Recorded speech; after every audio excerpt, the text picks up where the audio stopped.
बांग्लादेश की पूर्व प्रधानमंत्री शेख हसीना ने ऐसा ऐलान किया है जिसने पूरे दक्षिण एशिया की राजनीति में हलचल मचा दी।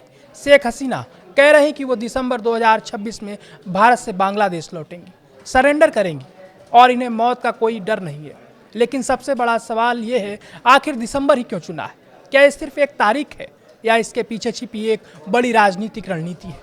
क्या शेख हसीना इतिहास के सबसे बड़े प्रतीक का इस्तेमाल करके अपनी राजनीति को फिर से जिंदा करना चाहती हैं? नमस्कार, मैं सौरभ शुक्ला और आप देख रहे हैं न्यूज़ 18। इस समय शेख हसीना पर 150 से ज़्यादा मामले दर्ज बताए जा रहे हैं। बांग्लादेश के इंटरनेशनल क्राइम्स ट्रिब्यूनल ने 2024 के छात्र आंदोलन के दौरान विहिंसा और मौतों से जुड़े मामले में उन्हें दोषी ठहराते हुए मौत की सजा सुनाई है। हालांकि इस फैसले को लेकर कानूनी और राजनीतिक बहस जारी है। ऐसे माहौल में कोई भी नेता जल्द से जल्द सुरक्षित रास्ता खोजने की कोशिश करता है, लेकिन शेख हसीना कह रही है मैं दिसंबर में लौटूंगी। तो आखिर दिसंबर में ऐसा क्या है? इसका जवाब बांग्लादेश के इतिहास में छिपा है।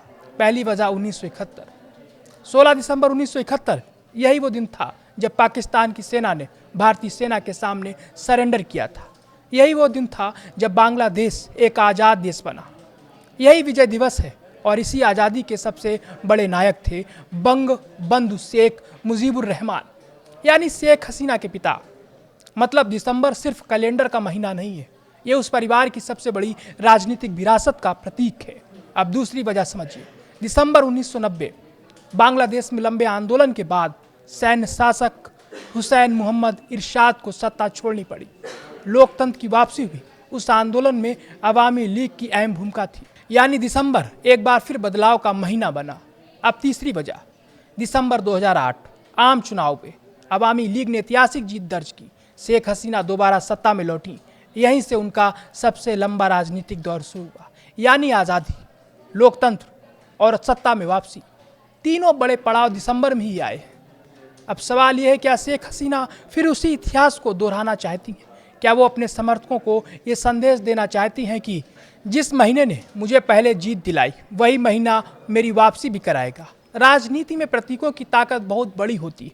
तारीखें भी संदेश देती हैं और नेता अक्सर ऐसी तारीखें चुनते हैं जिनका भावनात्मक असर जनता पर पड़े। यही वजह है कि दिसंबर को लेकर इतनी चर्चा हो रही है। लेकिन तस्वीर का दूसरा पहलू भी है। शेख हसीना ने खुद कहा है कि अभी अंतिम फैसला नहीं हुआ है, यानी अगर परिस्थितियां बदलती हैं तो वापसी की तारीख भी बदल सकती है। इसलिए दिसंबर की घोषणा को फिलहाल एक राजनीतिक संकेत माना जा रहा है, अंतिम कार्यक्रम नहीं। लेकिन अगर वो सचमुच दिसंबर 2026 में बांग्लादेश लौटती हैं तो क्या होगा?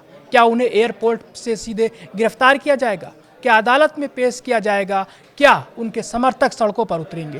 क्या बांग्लादेश की राजनीति फिर से दो हिस्सों में बढ़ जाएगी? और सबसे बड़ा सवाल, क्या दिसंबर एक बार फिर इतिहास में लिखा जाएगा या शेख हसीना की राजनीति का सबसे कठिन अध्याय साबित होगा? इतिहास गवाह है, कभी यही दिसंबर उन्हें सत्ता तक लेकर आया था, लेकिन क्या यह दिसंबर उन्हें नई राजनीतिक जिंदगी देगा या हमेशा के लिए राजनीति का दरवाजा बंद कर देगा? इस सवाल का जवाब आने वाला वक्त देगा। लेकिन इतना तय है, दिसंबर 2026 पर सिर्फ बांग्लादेश ही नहीं, पूरी दुनिया की नज़र टिकी हुई है।